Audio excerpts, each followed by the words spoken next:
Water da.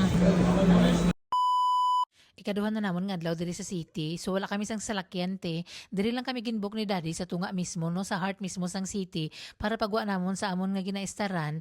Ara na kami sa atubang mga kalan-an, mga shoppingan. So since wala kami sa ibang nga obrahon diri kami lagaw-lagaw lang gani kami para sa mga nagpamangkot nga wala niyo nakita si daddy sa amon nga video kay tungod naglakat siya gani dito sa ilang nga umma.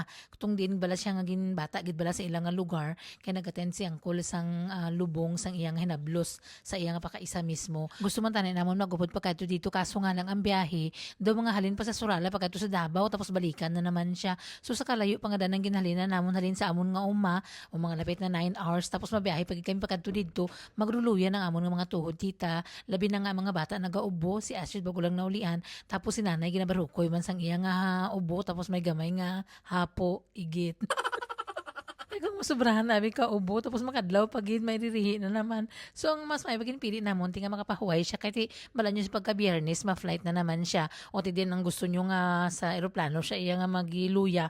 Mas may na nga pag maglufad na siya naka fully rest na siya bala. So ang subong namon nga adlaw tita is dedicated lang para waldasin namon ang amon nga mga regalo sa amon pag birthday ni Ende Astrid. So ginumpisahan namon sa aga-aga pagid nagbakal kami dayon sang corndog. Tapos nagigop kami sang sabaw, nagkadto kami diri sa mga kalan-an. Taran-taran nga makita naman napapahoy lang namon tiyan kadali lang tapos mabakal naman kami. So natabo gid ang wala namon ginasahan nga may magsakit gid ang tiyan. So sa pamahaw, dito kami namahaw, kahit na rural, wala kami sa kaldero nga dala mo. O so pag pamahaw, dito kami namahaw, pagka ugto, ging dala na lang namon, dito na kami makaon. Nagbakal anay kami sa popcorn, tanan nga pwede nga ipaslak sa baba ni Astrid.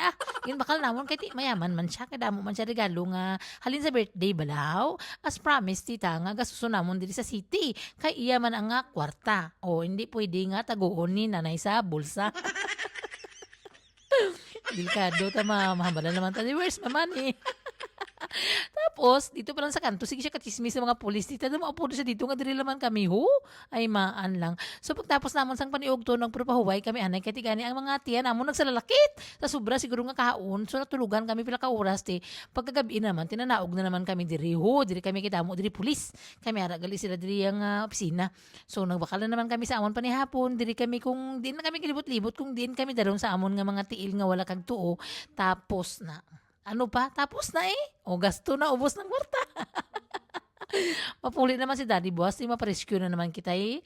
Alangan kay titanan mga hulag diri ba, ara gani siya syudad gani, puro gina kwarta, tanan ka wala libre. O, so buwas na naman, gina site-site na namon ang amon nga baklan.